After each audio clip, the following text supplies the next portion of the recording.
A reality system that grants both monism, which is to say singularity in the reality principle, and immaterialism, which suggests that materiality or the physical universe is emergent, some might ask how this doesn't default immediately to some kind of solipsism, especially if the immaterialism that we posit essentially becomes idealism, or the suggestion of a mental universe. And more importantly, we would have to answer the question as to why in a system of monistic idealism there is a multiplicity of minds that seemingly share an experience of the same objective physical universe. So the aim of this video is to answer both that question, which will somewhat indirectly answer the question of solipsism in monistic idealism, and really answer the question of plural minds. And the first thing to understand here is the relationship between the immaterial and the material. If materiality is emergent in space-time and physicality, all of these things are emergent, then they have to be emergent out of another principle. So if we have a fundamental immaterial principle, then why is materiality arranged and composed in the way that it is? Is it arbitrary? Of course, having a truly fundamental immaterial principle implies that materiality, it wouldn't be emerging out of it and being projecting externally to the fundamental principle.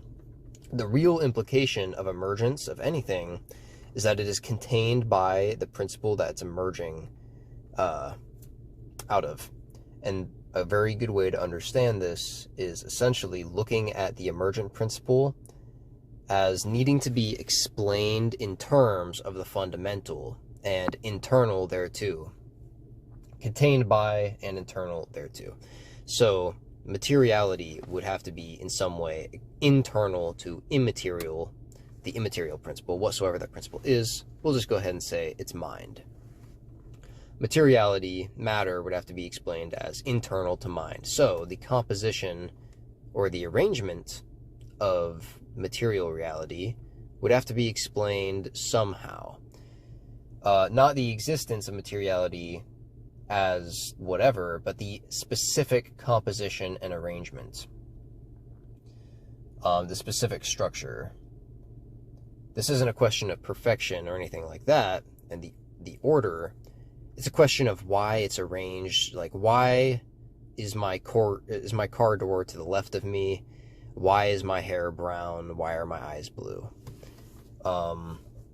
These things are conditions. So essentially, we can necessitatively know that material conditions have to arise out of immaterial conditions, because we have to explain materiality in terms of the immaterial.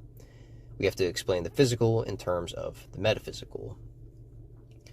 The physical or material doesn't exist on its own. It's something that exists in terms of what actually exists. So that's a good way of explaining it. It's a good way of understanding it so that you don't get the idea that the secondary principle is projected out from its preceding principle and away from it, like some emanationism can kind of suggest at times. But anyways, you have a material condition that necessitates an immaterial condition, and the material condition would have to exactly accord to the immaterial condition, because it is essentially a materialization of that condition, and there has to be an immaterial condition. Otherwise, we have dualism. We have material conditions that exist arbitrarily for whatever reason. This isn't that, again, emergence isn't emerging out of and away from, it's within. So it has to be explained in terms of the immaterial.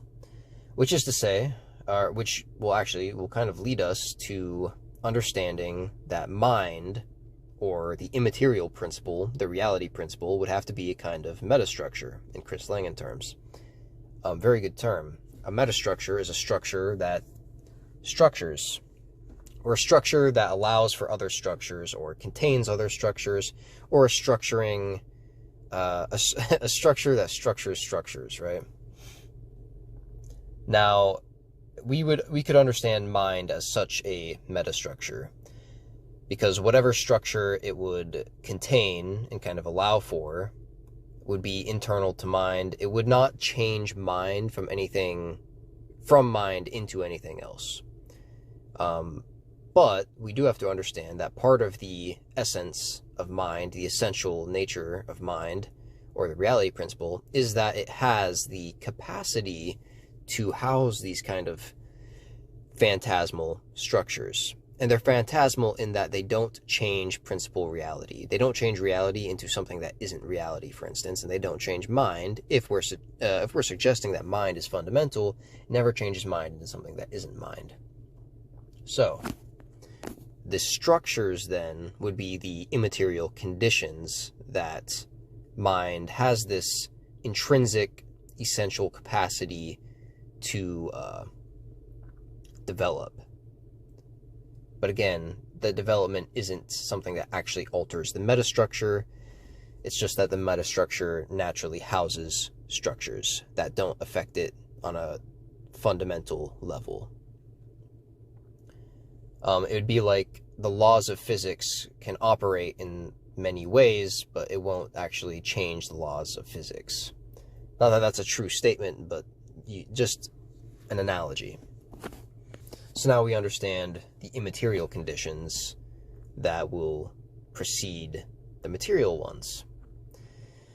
Which means that understanding condition generally might help us out a little bit here. Conditions are essentially definition, or a condition has definition, it's defined a certain way. And whenever anything is defined, that necessitates further relation. Any condition is, by virtue of being conditioned, relative to what it is not, what is more like to it, and what is more different to it. So condition necessitatively implicates relation. So, I like to use a trifecta between condition, definition, relation to explain these things. But suppose that souls, being these kind of instances of mind, and of course we're going to just grant that mind has this kind of individuating capacity as well, wherein it can kind of dissociate and have an apparent plurality within itself. This can be explained much more thoroughly, but I think if I took the time to do that, it would take too much from the focus. But just understand pluralization as something that occurs via particularization. If there is a mental condition that can be had, there will be a mind to have it, an individuated mind to have it, right? So you can think of reality as a kind of self-defining system, and reality is mental, and that is something that creates the apparent plurality of mind. Of course, there's no two mental principles, there's no two universal minds, there's no two ultimate minds, but there are multiple conditions of mind, and that is what creates this kind of plurality and particularization. Anyways, let's just leave it at mind pluralizes relative to conditions. What conditions can be assumed?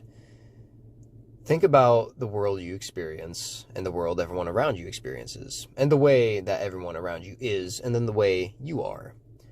You all have conditions that your minds have. Let's say souls.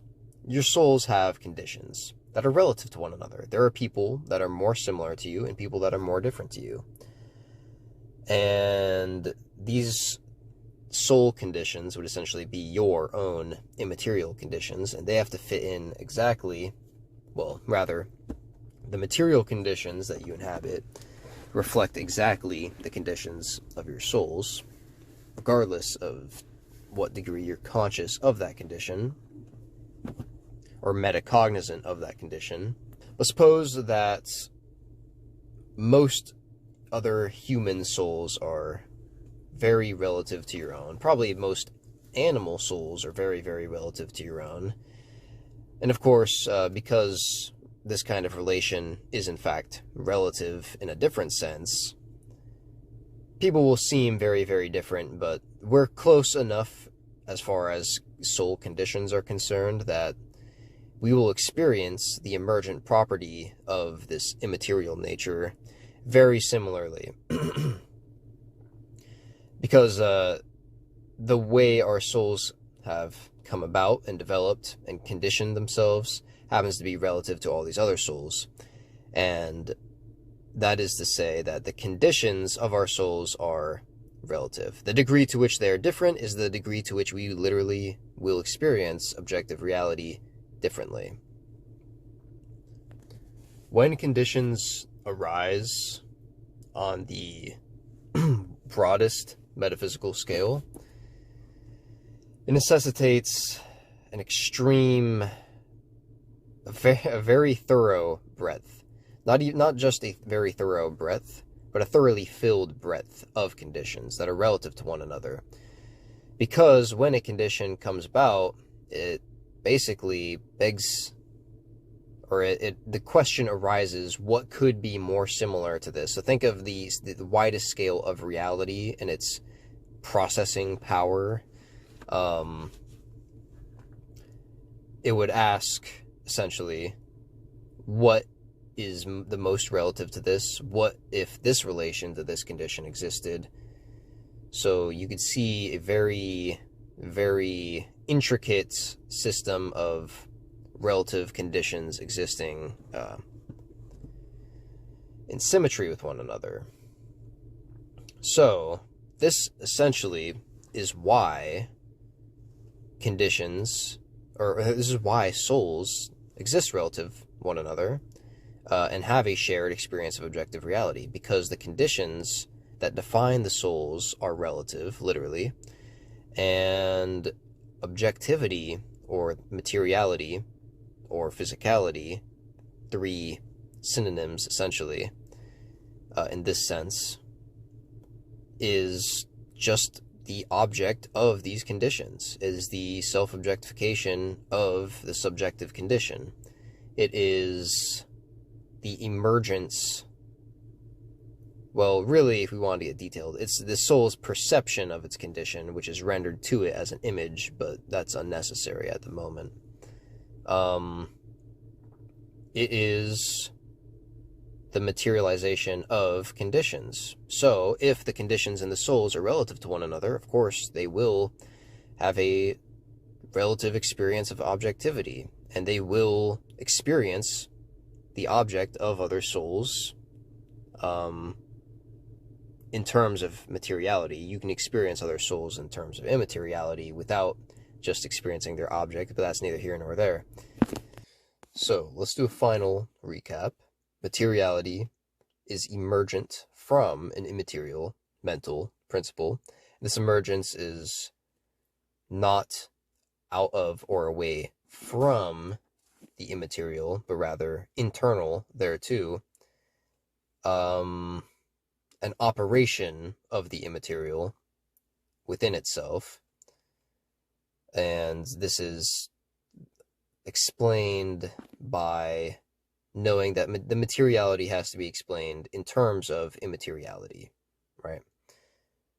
And because this is the relationship between immateriality and materiality, conditions being relative and conditions being something that a soul inhabits or assumes or develops, not metastructurally, but structurally, as clarified before, the experience of materiality will be relative such that we all share an experience of the objective world. The degree to which we do not experience it exactly the same is the degree to which our conditions are different, and we don't experience the exact same world. So this all actually kind of tautologically wraps itself up quite nicely. This also obviously extends to why solipsism on this account doesn't make sense. In a later video, I would probably have to explain why, well, this has been explained before on this channel, but why pluralization can occur in a monistic system, but it's not entirely relevant to this video. But anyways, I hope you guys enjoyed this video. Yeah, we'll come back with some more relevant videos on this topic. Thank you for watching. Have a great week ahead.